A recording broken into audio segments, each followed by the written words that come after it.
Coordinate between departments. To take a room out of order requires advanced planning and careful coordination between housekeeping, front office, and engineering departments. Engineering will establish the amount of time needed per room for preventing maintenance to be carried out and will keep records of rooms which have been completed.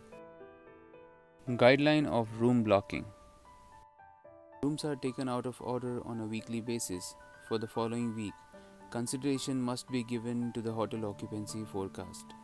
The executive housekeeper will coordinate with front office and engineering when establishing which rooms are to be taken out of order and for how long.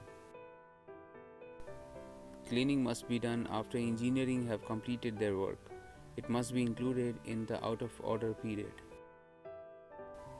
Process control.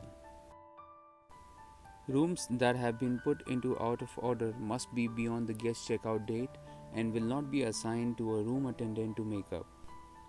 The room will be stripped of soiled linen, garbage, and amenities.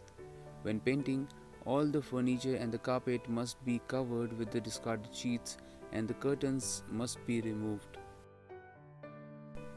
The assistant executive housekeeper will monitor the out of order date and extend it if necessary to coordinate with front office and engineering. All the out of order rooms are coordinated in housekeeping and the reason and the date release input into the system.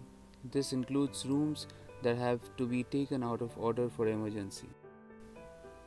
No equipment must be left in the guest corridor while engineering is working in the guest rooms. The room is to be kept closed.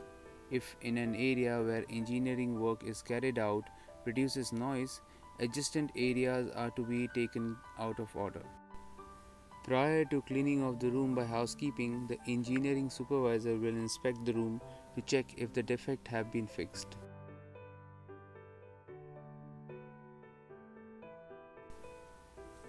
Room will be assigned to the room attendant and inspected by the housekeeping supervisor before entering it into the system as a vacant clean.